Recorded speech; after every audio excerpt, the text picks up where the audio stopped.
شما در حال گوش دادن به پادکست گروتسک هستید. پادکست گروتسک ماجرای ایده ها، نظریه ها و تجربه های عجیب و غریبیه که از لابلای مباحث فراطبیعی به ادبیات و روایت رسیدن. من امیر خداوردی، داستان نویس و پژوهشگر دین. من نازنین جدت، داستان نویسم. این اپیزود 4 پادکست گروتسکه و قراره درباره طلسم و طلسم نویسی صحبت کنیم.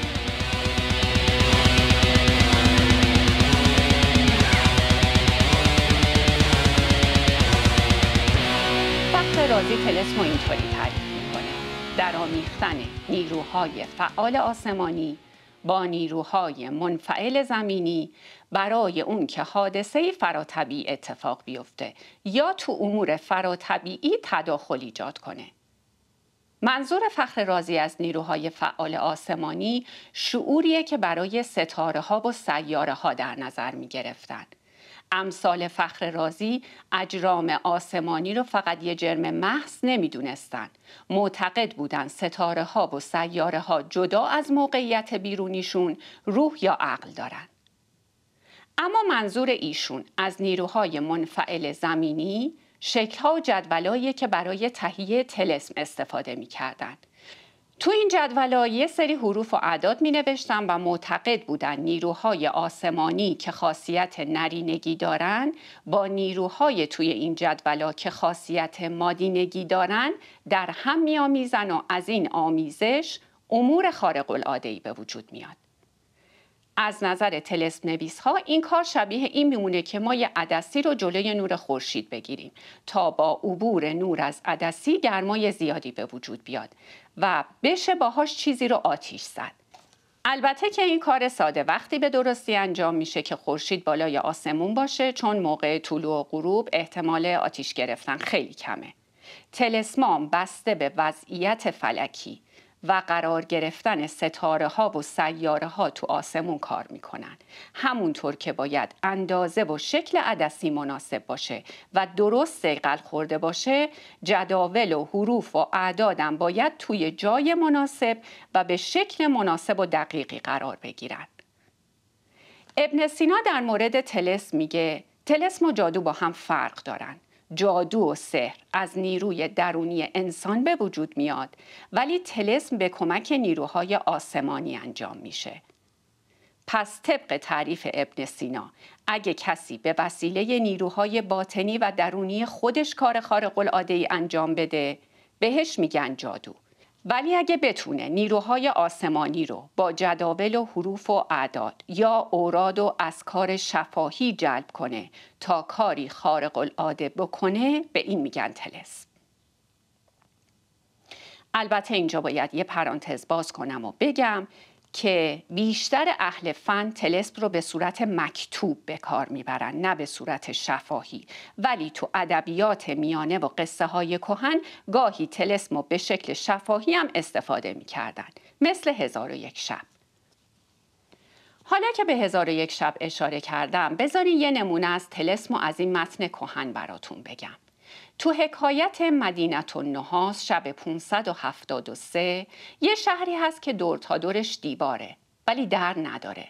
شهر طلسم شده و هیچ کس نمیتونه واردش بشه. یه شیخی از راه میرسه، یه نردبونی میذاره، میره بالای دیوار و اینجا یه حکایت میگه نام خدا بر زبان راند و آیات نجات همی خواند و طلسم به برکت نامهای خدا باطل میشه. این نمونه ای از طلسمه. اما توی حکایت صیاد شب 8 یه دختری هست که سحر و جادو بلده و میگه تاسکی پر از آب کرد، افسونی برو دمیده به آن جوان پاشید، آن جوان به صورت نخست برآمد. اینجا آب افسون خوانده مرد جوان و شفا میده. این جادوه و با خواص اشیا ترکیب شده. طلسم و طلسم نویسی با تعریفی که پیشتر از فخر رازی و ابن سینا گفتم تو ادبیات حماسی و کهن کم رنگه و بیشتر مواردی که باهاشون مواجه میشیم به تعریف جادو و سحر نزدیکترن تا طلسم. اما از طلسم تو داستان مدرن به چه شکلی استفاده میشه و آیا کارای شاخصی توی ادبیات داریم که بشه ازشون نام برد؟ سیروس شمیسا تو کتاب انواع ادبی صفحه 206 یکی از تفاوت‌های داستان مدرن و قصه‌های سنتی ایرانی رو این میدونه که حوادث تو قصه‌های ایرانی علی معلولی نیستن، یعنی منطقی نیستن. این نکته رو نویسنده‌های مشهوری مثل گلشیری حتی نویسنده‌های پیش از اون هم مطرح کردند. از نظر این اساتید عاملیت پیدا کردن چیزایی مثل جادو، طلسم، جن و پری باعث میشه حوادث به شکل غیر منطقی یا بیدلیل وارد داستان بشن. چون به نظرشون جادو و طلسم و جن و پری و امثال اینها نمیتونن علت حادثه باشن و داستان مدرن باید از این چیزا تمیز بشه.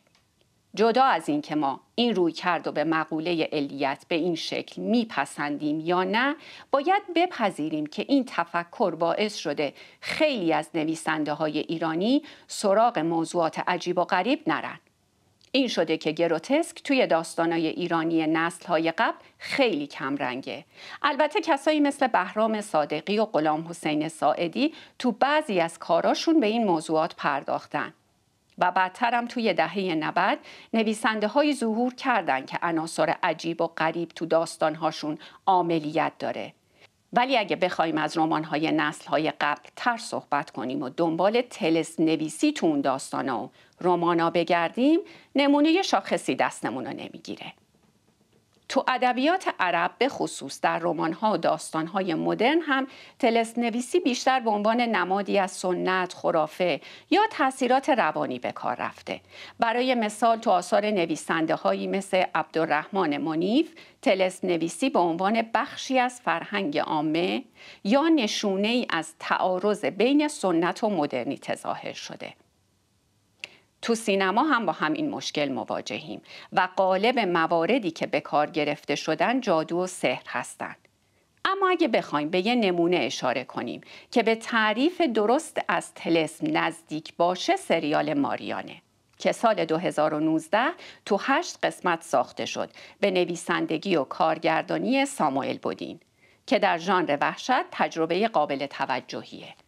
سریال درباره مبارزه یه نویسنده جوان با جادوگریه که برای قصه های ترسناکشون رو خلق کرده. جادوگر که ماریان نام داره در تلاش از داستانهای نویسنده بیرون بیاد و وارد جهان واقع بشه. طلسم با مفهومی که مد نظر ماست تو این سریال هست. احتمال اینکه توی کارهای اخیر سینمای اروپا و امریکا طلسم و طلسم نویسی ورود کرده باشه زیاده، اما اینکه پررنگ و پرقدرت حضور داشته باشه یا نیست، یا اگه هست کارای شاخص و مطرحی نیستن که ما بهشون اشاره کنیم. در چند سال گذشته تو سینمای اندونزی هم به مقولاتی مثل طلسم نویسی پرداخته شده، ولی باز کارهایی نیستن که بشه به عنوان نمونه شاخص طلسم ازشون نام برد.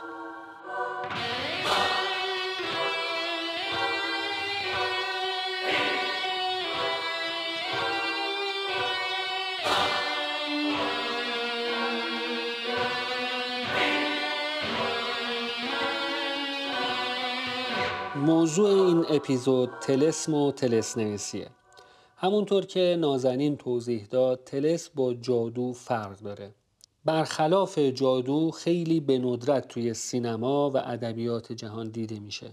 حتی توی شاهنامه فردوسی هم واژه طلسم به معنایی غیر از اون اصطلاح فنی که گفتیم به کار میره. فردوسی در شاهنامه قصه‌ای داره درباره اینکه قیصر روم برای آزمودن سرداران ایرانی به دانشمندان رومی فرمان میده که طلسمی بسازند. دانشمندان رومی جسد متحرک یک زن رو میسازند. تن و ظاهرش مثل زن بود اما روان و باطنی نداشت. یعنی یک چیزی بود شبیه عروسک متحرک یا بگو شبیه ربات، ولی اونقدر طبیعی به نظر می رسید که نمیشد تشخیصش داد. 2 نفر از سرداران ایرانی متوجه نشدند که این زن واقعی نیست، اما نفر سوم متوجه شد و قیصر روم رو شگفت زده کرد. این چیزی که رومی ها ساخته بودن از نظر فنی زیر مجموعه نیرنجات به حساب میاد. ولی وقتی به لغتنامه رجوع کنید میبینید که در ادبیات فارسی طلسم به معنای مطلق افسون، جادو و نیرنج به کار گرفته شده. توجه و تمرکز روی معنای فنی طلسم از این جهت مفیده که باعث میشه این ایده رو با ابعاد و ریزکاری‌هاش در نظر بگیریم. وقتی ایده رو درست و دقیق بفهمیم، اون وقت میتونیم ازش الهام بگیریم و بیاریمش توی ادبیات و سینما. طلسم رو میشه یک علم منسوخ نامید. علمی مثل هندسه، البته هندسه منسوخ نشد، پیشرفت کرد، ولی طلسم نتونست حقانیت خودش رو اثبات کنه. بنابراین از دایره علوم خارج شد. دست کم تا قرن 8 هجری علم طلسمات دوام آورد.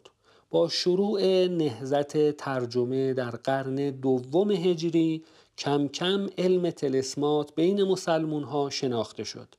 اما چیزی نگذشت که اعتبارش رو از دست داد. از رسائل اخوان الصفا معلومه که این گروه از دانشمندان که خودشون رو اخوان الصفا نامیده بودن از این علوم مطلع بودن. توی رساله 52 اخوان الصفا میگن موضوع این رساله قوانین الهیه است. تعبیر خودشون اینه: ناموسیتون الهیه. توضیح میدن که یکی از موضوعات این رساله ناموسیه الهیه صحبت از کیفیت عمل طلسماته. یعنی چطور باید طلسمات رو ترسیم کنیم و چه سازوکاری برای طلسمات وجود داره. همین ابتدای رساله 52 میگن به روزگار ما، یعنی روزگار اخوان الصفا که قرن 4 هجری بوده، یعنی 1000 سال پیش، میگن به روزگار ما کمتر کسی به طلسمات اهمیت میده. بیشتر اهل علم فکر میکنن کسی که دنبال یادگیری طلسمات بره لابد ابله قلیل العقل خرافاتیه.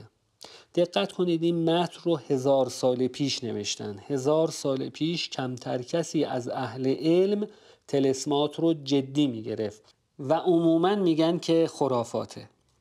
اخوان الصفا میگن که نگاه به امروز ما نکنید. امروز ما یعنی 1000 سال پیش. میگن نگاه به امروز نکنید، این طلسمات در میان قدما علمی بوده مثل باقی علوم متعارف. ما این علم رو از کتاب‌های علمای قدیم به دست آوردیم. اینجا توضیح نمیدن که منظورشون از علمای قدیم دقیقاً چه کسانیه، ولی چند صفحه بعد اینطور میگن ان آخر ما سمعنا عمن ادعا علوم الطلسمات و افعالها الیونانیون. یعنی آخرین چیزی که درباره علوم طلسمات به دست ما رسیده از یونانی ها بوده. میگن این یونانیون به سابعون هم معروف بودن. کلمه سابعون چند بار توی قرآن هم اومده. مثلا توی آیه 69 مائده میگه کسانی که ایمان آوردن و یهودیان و سابعون و نصارا، هر کدام از اینها که به خدا و روز قیامت ایمان داشته باشد و عمل صالح انجام دهد فلا خوف علیهم ولا هم یحزنون، هیچ هراسی و هیچ حزن و اندوهی اینها رو در بر نخواهد گرفت. در مورد این که منظور از سابعون دقیقاً چه کسانیه بین مفسرین اختلافه. شیخ طوسی میگه سابعون عباد الکواکب بودن، یعنی ستاره پرست بودن. اخوان الصفا میگن ما علوم طلسمات رو از آثار کتب یونانیون به دست آوردیم و به این یونانیون سابعون میگفتن.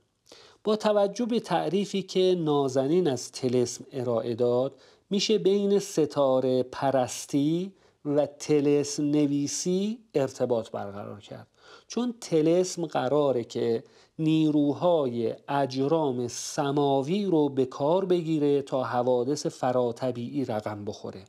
بنابراین طلسم نویس کسیه که میخواد با طلسم از ستاره ها و اجرام آسمانی نیرو بگیره.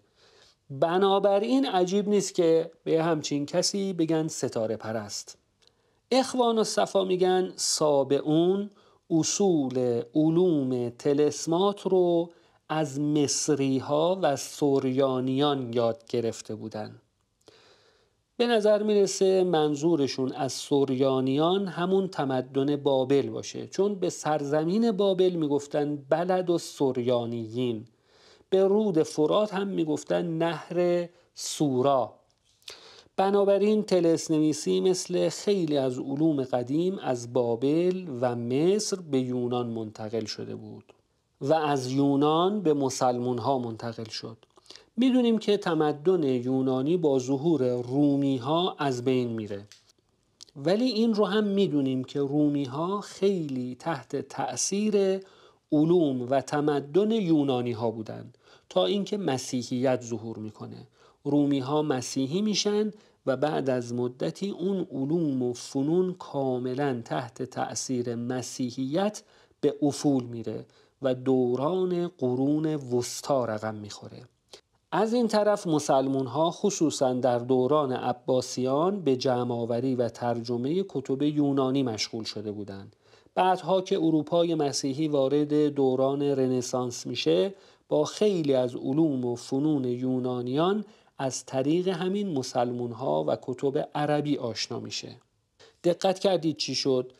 طلسم نویسی از تمدن یونان به اسلام منتقل شد.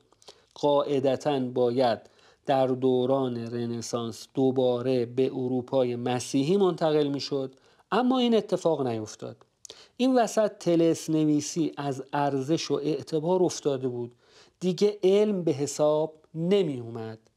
این رو هم میشه از تعابیر رسائل اخوان الصفا فهمید که گفتیم، هم میشه از تعابیر ابن سینا فهمید که میگه اهل علم همه این امور غریبه رو خرافه میدونن. میگه اهل علم با قطعیت اینها رو انکار میکنن. ابن سینا توصیه میکنه که بهتر این امور رو در بقعه امکان بگذاریم و کاملا ردش نکنیم. اما ابن رشد به این توصیه ابن سینا توجهی نمیکنه و میگه و اما علوم الطلسمات فهی باطلتون. ابن رشد فیلسوف یک اشکال جدی به طلسم نویسی داره. میگه فرض میکنیم که شما با طلسم میتونی نیروی اجرام آسمانی رو متوجه امور زمینی کنی، ولی چطور میشه این نیرو رو دقیقاً در یک کار خاص متمرکز کرد؟ به عبارت دیگه، وقتی از نیروی حرف میزنی که قابل سنجش و اندازه‌گیری نیست، چطور میتونی مطمئن باشی که محدوده‌ای که این نیرو تحت تأثیر میذاره دقیقاً کجاست؟ نمیتونی پاسخی به این سوال بدی. ابن رشد میگه نمیتونی پاسخی به این سوال بدی. چرا؟ چون واقعیت اینه که نیرویی که داری ازش حرف میزنی فقط و فقط ادعاست، ادعای باطله، چون قابل سنجش، ارزیابی و اندازه‌گیری نیست. ابن رشد از فلاسفه قرن 6 هجریه. به نظر میرسه همزمان با او خیلی های دیگه هم همین نگاه رو به طلسمات داشتن. آخرین فرد برجسته‌ای که به عنوان عالم علوم طلسمات شناخته میشه عزالدین جلدکیه. جلدکی از علمای قرن 8 هجریه. کتابی داره به نام کنز الاختصاص. توی این کتاب به صورت تخصصی و فنی درباره خواص الاشیا و همینطور علوم طلسمات و انواع و اقسام طلسم ها صحبت میکنه. یه چند تا حکایت هم تعریف میکنه که نشون میده دقیقاً منظور از طلسم چی بوده و با طلسم چه کارهایی میشد کرد. تعریف میکنه که طلسمی در شهر اسکندریه بود و این طلسم قدمت زیادی داشت.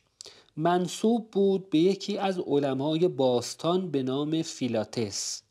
توی بعضی نسخه های کتاب جلدکی به جای فیلاتس اسم افلاطون اومده. همین اسم ها نشون میده که یونانیان مرجع طلسم نویسی بودن. و این رو هم بگم که اهل لغت هم گفتن اصل واژه طلسم یونانیه و از یونانی به عربی و فارسی وارد شده.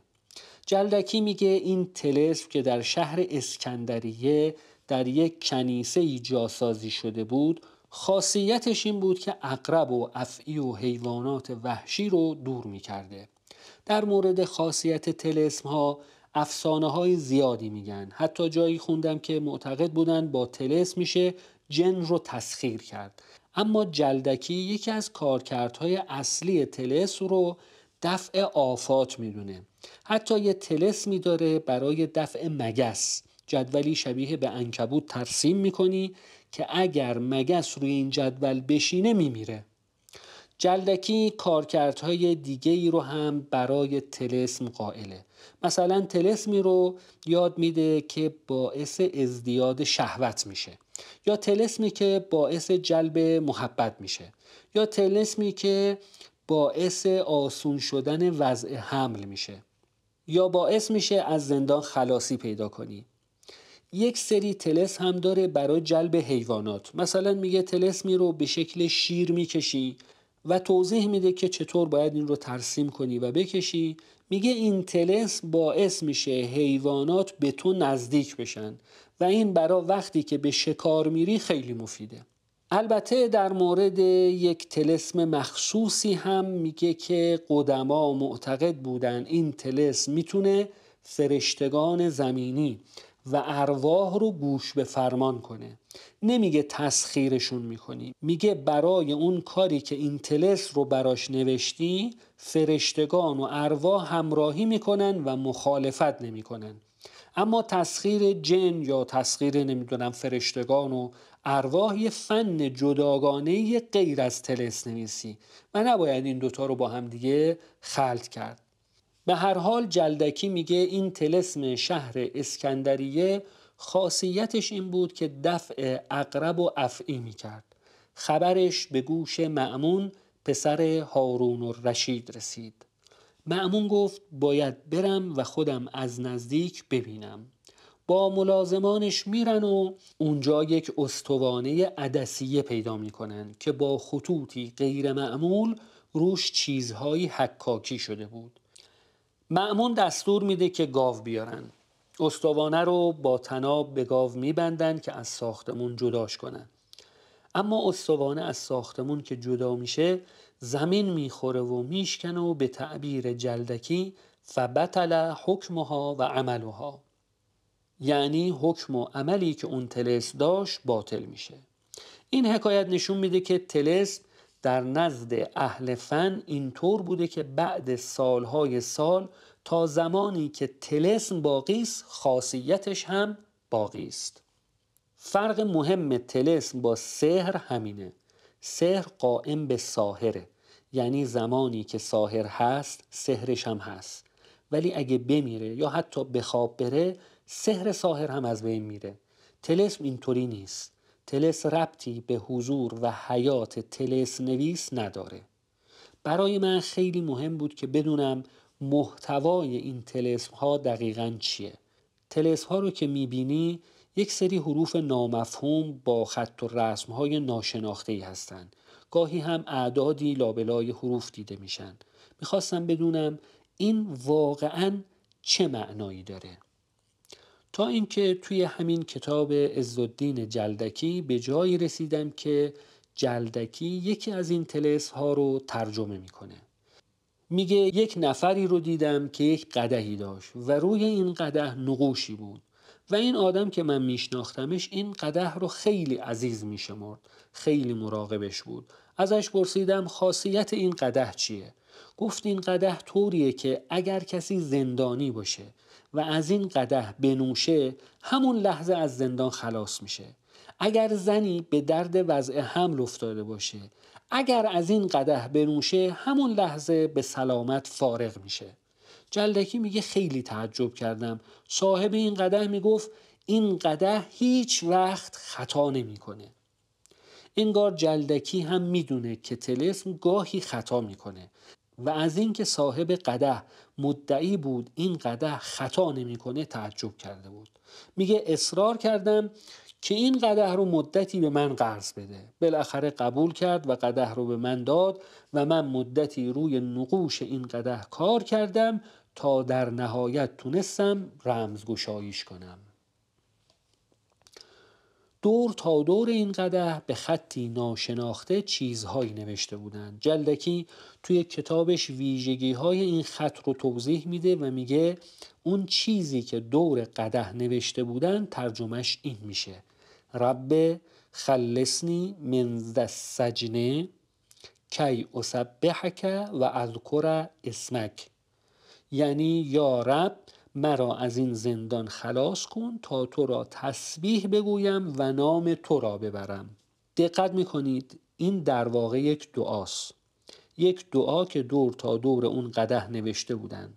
طبق قصه جلدکی این طلسم کار میکرده بدون اینکه صاحب قدح یا کسی که از این قدح می نوشیده خبر داشته باشن که روی این قدح چی نوشته.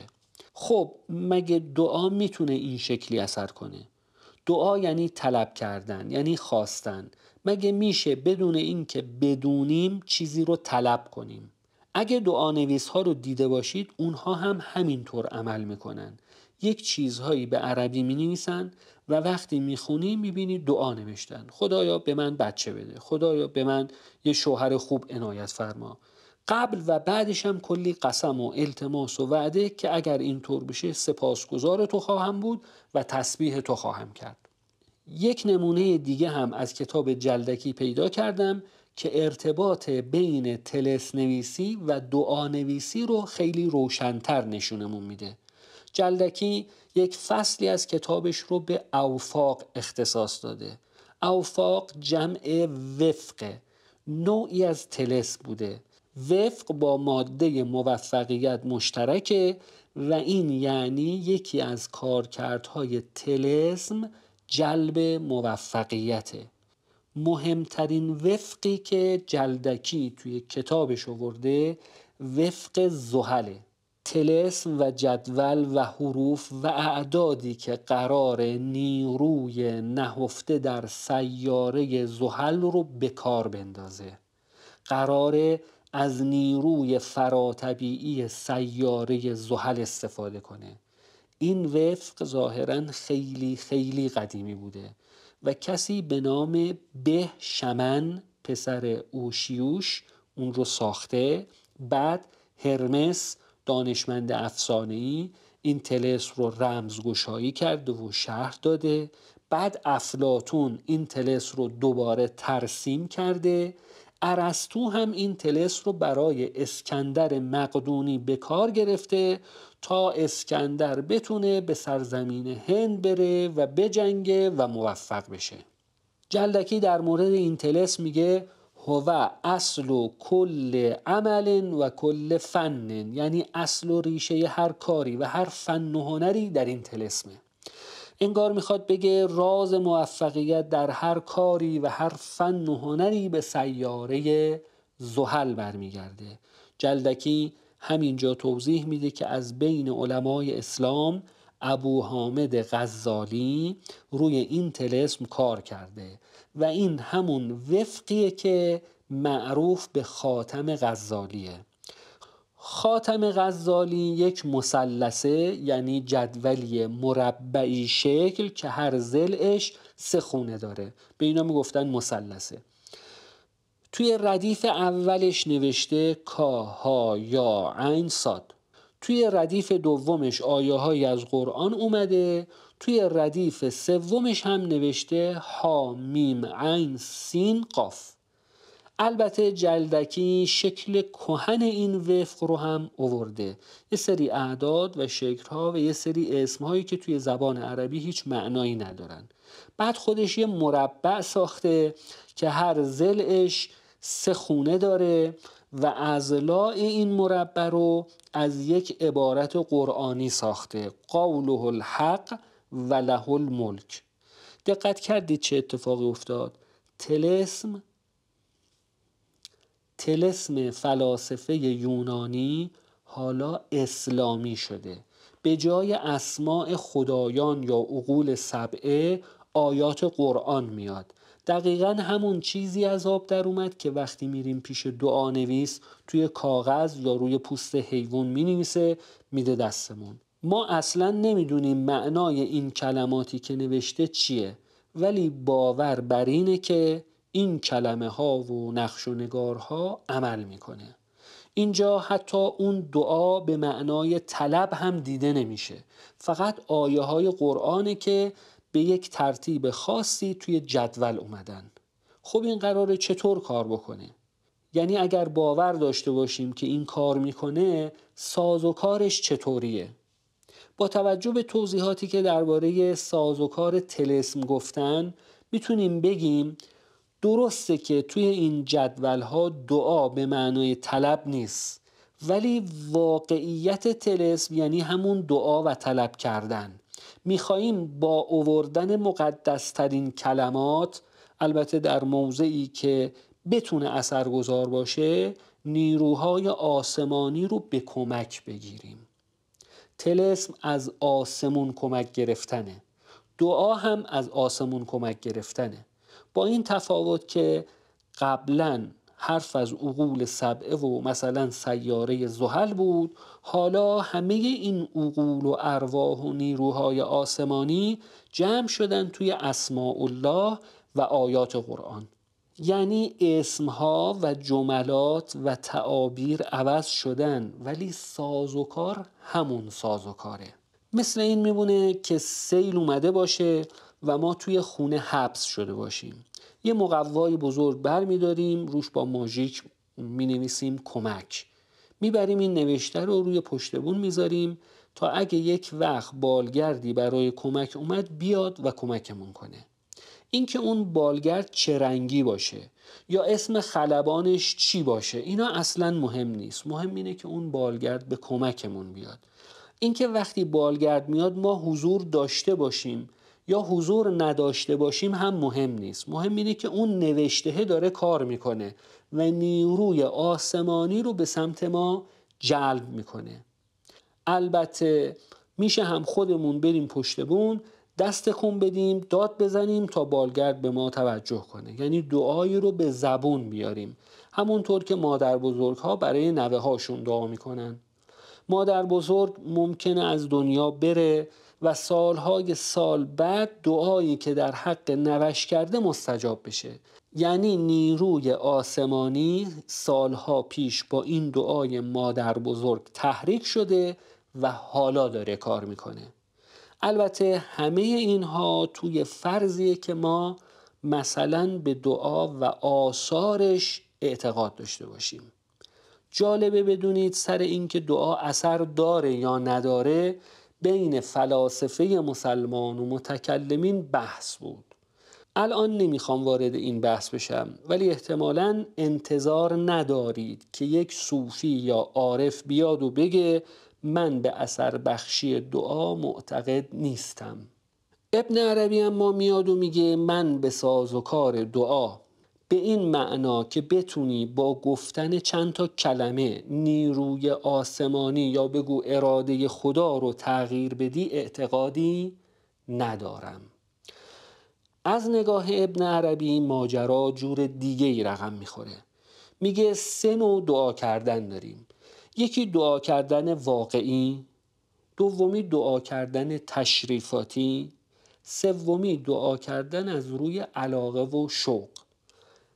اگر به چیزی علاقه داری و دعا میکنی که خدا این رو به تو بده، این یک کنش طبیعی و انسانیه.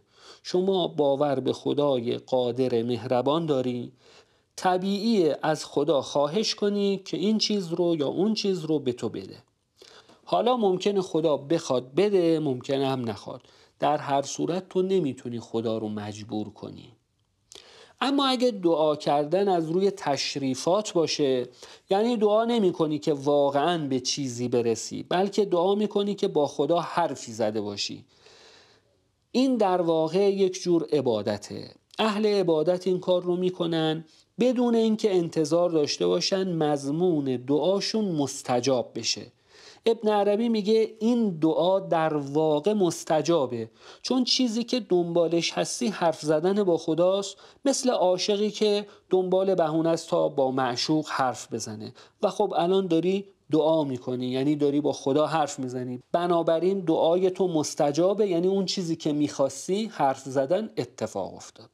اما اگه دعا واقعی باشه، ابن عربی میگه دعای واقعی یعنی طلب و خواهش واقعی، اقتضایی که نه زود گذره و نه از سر هیجانه، بلکه به حصه مرکزی شخصیت تو برمیگرده. ابن عربی اسم این حصه مرکزی شخصیت رو گذاشته عین ثابته. من اینطور توضیحش میدم که فرض کنید هر کدوم از ما مثل یه شخصیت توی یک داستانیم. مثلا شخصیتی رو فرض کنید که خیلی شهوانیه، مثل دون ژوان. حصه مرکزی این شخصیت شهوته، بنابراین داستان این شخصیت حول محور شهوت میچرخه. نمیشه توی یک داستان همچین شخصیتی حضور داشته باشه و حوادث مرتبط با شهوت اتفاق نیفته. حتما اتفاق میفته. حصه مرکزی شخصیت دون ژوان این رو طلب میکنه. ماه و خورشید و فلک دست به دست هم میدن تا قصه دون ژوان حول محور شهوت رقم بخوره. ابن عربی به این میگه اقتضاعات اعیان ثابته. نمیشه یک عین ثابته مثل تفنگ روی دیوار باشه و این به هیچ دردی نخوره. تفنگ بالاخره به یه کاری میاد، البته ما نمیدونیم اون کار دقیقاً چیه. آیا قراره باهاش شلیک بشه یا قراره شلیک نشه و فقط به عنوان تهدید ازش استفاده بکنن، یا اینکه همین که یک تفنگ روی دیوار خونه شماست قراره نشون بده که شما اهل مثلا جنگ و جدال هستید. ما نمیدونیم دقیقاً اون تفنگ به چه کار میاد، ولی بیکار نخواهد بود. بنابراین تفنگ معنا داره، هدف داره. این معنا و هدف معلوم نیست، ولی هر چی که هست به انجام میرسه. یه مثال دیگه بزنم. لابد شما هم وقتی اولین بار زندگی ونسان ون گوگ، نقاش معروف هلندی رو شنیدید، قصه خوردید که ای وای، چرا این همه استعداد توی زمان حیات نقاش قدر ندید و ارزش خودش رو پیدا نکرد. نقاشی های ون گوگ حاوی استعداد و اقتضای جهانی شدن بود. ما وقتی نگاهمون محدود به دوران زندگی ون گوگ باشه، این استعداد و اقتضای جهانی شدن به انجام نرسیده. اما اگه نگاهمون رو فراتر ببریم، میبینیم که اتفاقاً این استعداد و اقتضای جهانی شدن به انجام رسیده، منتها بدون حضور نقاش. این نقاشی ها در خودشون اقتضای جهانی شدن داشتن، طلب میکردن که ما باید دیده بشیم، ما باید جهانی بشیم.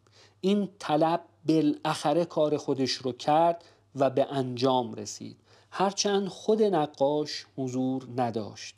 مثل دعای مادر بزرگ برای نوه‌هاش، مثل طلسمی که توی اون کنیسه توی شهر اسکندریه بود. اینها اگر واقعی باشن یعنی اعیان ثابته‌ای هستن که به اقتضای خودشون رسیدن. ابن عربی تأکید میکنه که ما خبر از ریزکاری ها و زمانبندی های جهان نداریم. نمیدونیم جهان آبستن چه چیزهاییه، ولی میتونیم مطمئن باشیم هر چیزی و هر کسی اگر حصه مرکزیش چیزی رو اقتضا کنه، دیر یا زود این اقتضا به فعلیت میرسه. به نظر ابن عربی دعا و طلب، خواستن یا بگو طلسم، یعنی اون میل ذاتی و درونی اشیا و اشخاص، میلی که خیلی اوقات صاحب میل هم ازش خبر نداره، اما اون میل داره کار خودش رو میکنه. میل و کششی که از نگاه ابن عربی نه تنها ماه و خورشید و فلک رو که اراده خدا رو شکل میده و در اختیار میگیره.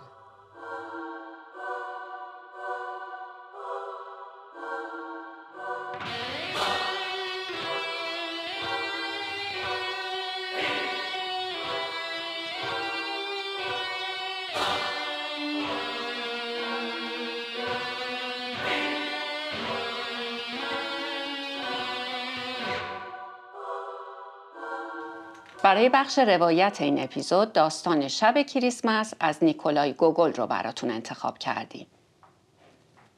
شب کریسمسه، شبی که آسمون نور ماه و ستاره هاشو تمام و کمال تقدیم زمین میکنه تا همه با خوشحالی سرود کریسمس بخونن و مسیح و ستایش کنن. مردم میان زیر پنجره خونه ها این سرود رو میخونن و صاحب خونه ها بهشون نون و سوسیس و سکه میدن. اسم این سرود تو روستای دیکانکا کلیاده. گویا تو زمانای قدیم کلیادایی بوده که ناقص العقل بوده و سرود کریسمس میخونده و مردم بهش پول و خوراکی میدادن. این رسم از اون موقع ادامه پیدا کرده. اما پدر اسیب سال گذشته خوندن این سرود رو قدغن کرد. اون معتقد این سرود شیطان رو خوشنود میکنه. سرودی که همش درباره مسیح و آرزوی سلامتی برای همه است، چطور میتونه باعث خوشنودی شیطان بشه؟ از دودکش یکی از خونه ها دودی به آسمون میره و به همراهش ساحره‌ای بیرون میاد، سوار بر جارو و به سمت ستاره ها اوج میگیره. ساحره اونقدر بالا میره که میرسه به ستاره ها و هر ستاره‌ای که تو مسیرش رو میگیره و میندازه تو کیسش. همون موقع سر و کله یه موجود دیگه تو آسمون پیدا میشه. موجود دوم پاهای نازکی داره و از پشت شبیه ماموران عدلیه تو لباس رسمیه. اما دمش مثل عقب یونیفرم های امروزی تیز و بلنده. ریش بزی داره و شاخهای کوچیکی رو سرشه. این موجود خود شیطانه که اومده تو آسمون پرسه بزنه و برای انسانهای شریف نقشه بکشه. شیطان ماهو میگیره و میندازه تو همیانی که همراه داره. همه جا ظلمات میشه. مردم روستا شوکه میشن که چه اتفاقی برای ماه و ستاره افتاده و چرا شب کریسمس آسمون باید اینطوری سیاه بشه. شیطان از مدتها قبل برای امشب نقشه کشیده بوده، چون تصمیم داشته پوزه آهنگر با کلاه روستا رو به خاک بماله. آهنگری که نقاش زبردستی هم هست و روی یکی از دیوارهای کلیسای روستا تابلویی کشیده که نشون میده شیطان از جهنم رونده شده و مردم در حال زدنش هستن. تابلویی که هر کی از کنارش رد میشه شیطان رو لعن و نفرین میکنه. امشب همه مردای روستا خونه خادم کلیسا دعوتن و شیطان این کارو میکنه که چوب پیر که نمیتونه تو تاریکی راهو پیدا کنه برگرده خونه و مچ آهنگر رو با دخترش بگیره.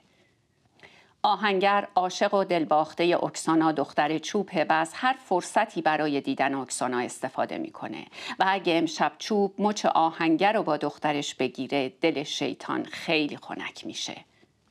چوب پیر وقتی شیطان ماهو میدزده تو راه خونه خادم کلیساست. هنوز چند قدمی جلوتر نرفته که به پاناس برخورد میکنه. پاناس میگه بهتر نیست توی این تاریکی برگردیم خونه؟ چوب میگه نه، ما میریم، راهمونم میتونیم پیدا کنیم. آهنگر توی همون ظلمات و تاریکی یواشکی وارد خونه چوب میشه.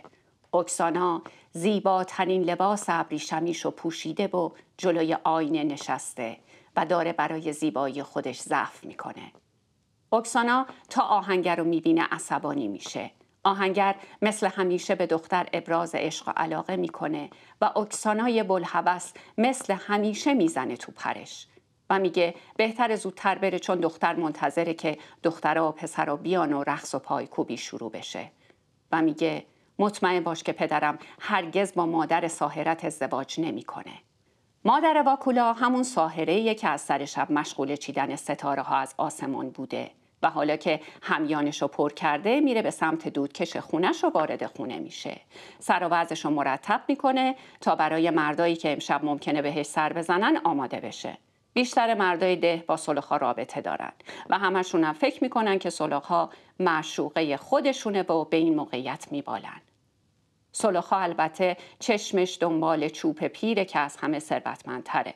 بنابراین هر کاری که از دستش برمیاد میکنه که پسرش قبل از اون که سلوخا با چوب ازدواج کنه به رکسانا نرسه و نتونه ثروت چوب ها از آن خودش بکنه. شیطان وقتی میبینه چوب و پاناس دارن به سمت خونه خادم میرن خیلی عصبانی میشه و طوفان و کولاک به پا میکنه، جوری که پاناس میگه من دیگه از رفتن منصرف شدم، میرم سمت میخونه. چوبم فکر میکنه که خب بهتر از این فرصت استفاده بکنه و بره خونه سلوخا.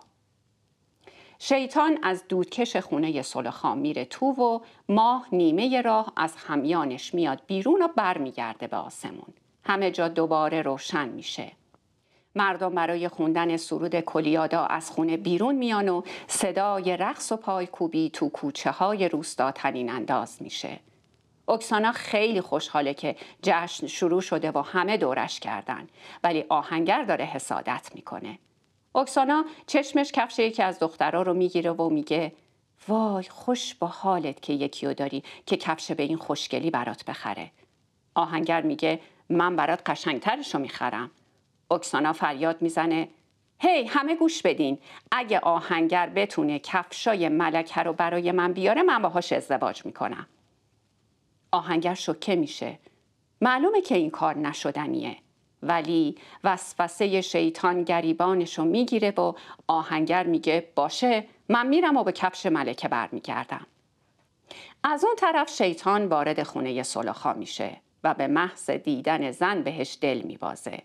سلوخا هم از شیطان بدش نمیاد. البته اینم میدونه که اگه حیله ها و وسوسه های شیطان نبود که اصلا نمیتونست همه مردای روستا رو به سمت خودش جذب کنه.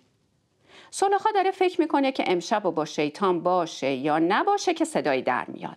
صدای کت خداست که به سلوخا میگه در رو باز کن. شیطان سری میره تو یکی از گونیای خالی گوشه خونه و پنهون میشه. کت خدا میاد تو. سلوخا هنوز دلبری و لبندیشو شروع نکرده که دوباره صدای در میاد. این دفعه خادم کلیسا پشت دره. کت خدا میگه تو رو خدا منو یه جای قایم کن. سلوخا یکی از گونی‌های زغالو خالی میکنه و کت خدا میره توش قایم میشه. سلوخا درو باز میکنه و خادم میاد تو. ازش میپرسه تو اینجا چی کار میکنی؟ مگه امشب مهمونی نداشتی؟ خادم میگه مگه نفهمیدی اول شب ماه ناپدید شد و ظلمات شد و بعدش هم طوفان و کولاک و اصلا هیچ کس نیومد خونم. برای همین تصمیم گرفتم امشب و بیام اینجا و با تو خوش بگذرونم. سلوخا تا میاد شروع به اشوه و دلبری بکنه دوباره صدایی در میاد. خادم میگه تو رو خدا منو قایم کن. سلوخا یه گونی زغال خالی میکنه و خادم میره توش. درو باز میکنه، چوب پیر میاد تو. سلوخا از دیدن چوب گل از گلش میشکفه. چوب و سلوخا به هم نزدیک میشن و دارن آماده میشن که دوباره صدایی در میاد. این دفعه آهنگره، پسر سلوخا. چوب حسابی میترسه و از سلوخا میخواد که یه جایی پنهونش کنه. سلوخا چوب رو توی همون گونی که خادم توشه میندازه، چون فکر میکنه خادم که خیلی لاغر و نحیفه و اصلا جای زیادی نمیگیره. آهنگر میاد تو. سلوخا میگه چی شده سر شب برگشتی؟ آهنگر تا میاد جواب بده باز صدایی در میاد. این دفعه یکی از قزاقای بزرگ روستا پشت دره و سلوخا بی سر و صدا میبرتش پشت کلبه. آهنگر میبینه توی نبودش در گونیا باز شده، زغالا ریخته زمین، درشون رو محکم میبنده، تصمیم میگیره همین امشب ببرتشون با آهنگری. صدای سرود کلیادا از همه طرف به گوش میرسه. مردم با سوسیس و شیرینی از سرودخوان‌ها پذیرایی میکنن. آهنگر گونی به پشت از خونه میاد بیرون و متعجب از اینکه چرا گونی‌ها امشب انقدر سنگین شدن. توی راه صدای رکسانا به گوشش میرسه. گونیایی رو که کت خدا و خادم و چوب توشونن میندازه روی زمین. اما گونی رو که شیطان توشه و سبکه پشتش نگه میداره. میره پیش رکسانا. رکسانا میگه به این صورت کفشه ملکه رو برام آوردی؟ آهنگر میگه نه، اومدم بهت بگم میخوام برم خودم رو بکشم. خداحافظ برای همیشه. و راستی به مامانم بگو هرچی مال من بود و ببخشه به کلیسا. و راهشو میگیره و میره. اما وسوسه شیطان میاد سراغش و با خودش فکر میکنه که من برای چی باید خودم بکشم؟ شاید تونستم به کفشای ملکه برسم. بذار شانسم رو امتحان کنم. و تصمیم میگیره بره پیش قزاق شکم گنده‌ای که بلده با جادو مردم رو شفا بده و وردایی میخونه که مردم گرفتاریاشون برطرف میشه. میره پیش پاتسیوک و بهش میگه اومدم کمکم کنی. اگه مشکلم رو برطرف کنی هر چی بخوای بهت میدم. پاتسیوک میگه ببین، کسی که شیطان رو کولشه که دیگه به کمک من احتیاج نداره. آهنگر با تعجب گونی رو که پشتشه میندازه زمین. شیطان میپره بیرون و میره میچسبه به گردن آهنگر و میگه من دوستتم، هر کاری بخوای میکنم که تو به اکسانا برسی. آهنگر خیلی خوشحال میشه و شیطانم فکر میکنه که خب منم دارم به آرزوم میرسم و امشب میتونم انتقاممو از آهنگر بگیرم. اما همون لحظه آهنگر شیطانو از گردنش پایین میکشه و میندازتش زمین و میپره روی دمش و براش صلیب میکشه. حال شیطان خیلی بد میشه و میگه این کارو نکن، هر چی بخوای بهت میدم. آهنگر میگه منو پشتت سوار کن، ببر پیش ملکه. پاناس که وسط راه از چوب جدا شده بود و رفته بود میخونه، چون پول نداشت هیچی نصیبش نشد و دست از پا درازتر راهی خونش شد. تو راه به 2 گونی برخورد کرد و فکر کرد حتما اینا باید پر از خوراکی باشن و تصمیم گرفت که گونی‌ها رو ببره خونه، ولی خیلی سنگین بودن، زورش نمیرسید. پس از یکی از روستاییایی که داشت از اونجا رد میشد کمک خواست و گفت گونی‌ها رو بیا ببریم خونه ما نصف بکنیم. گونی‌ها رو به زحمت بردن خونه.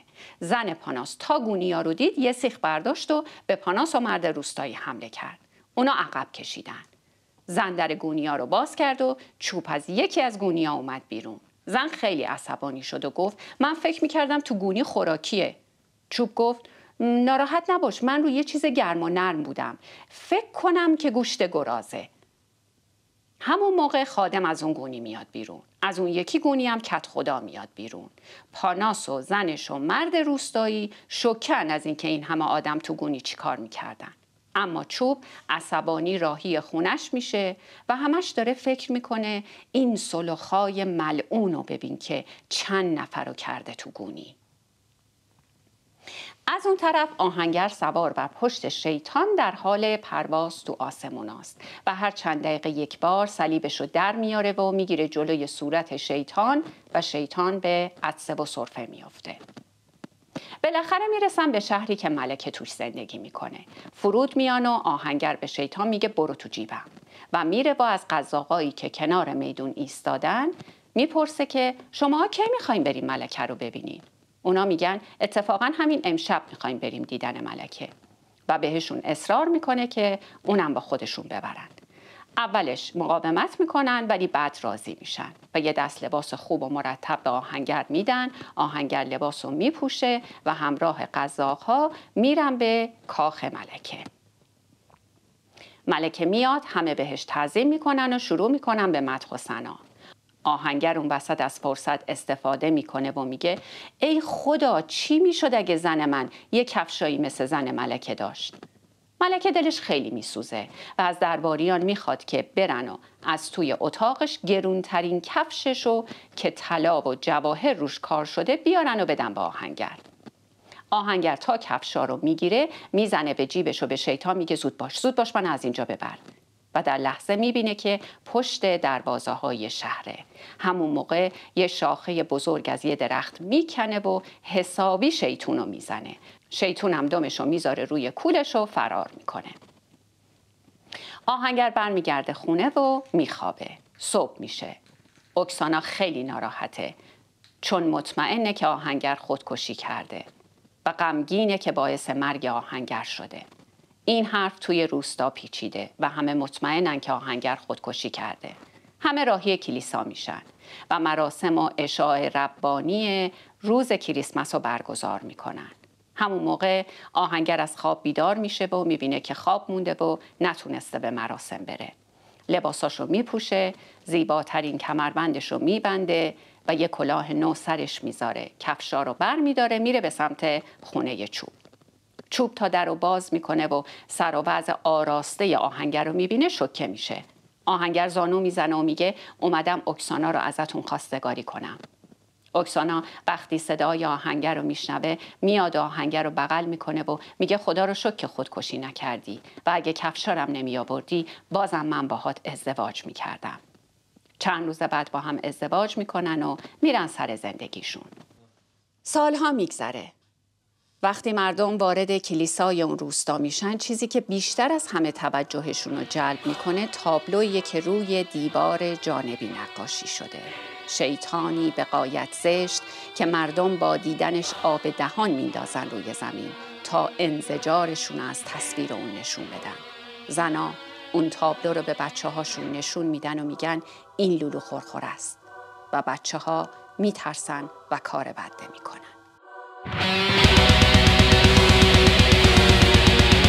پادکست گروتسک با همکاری مدرسه خوانش و درامون استودیو تهیه شده.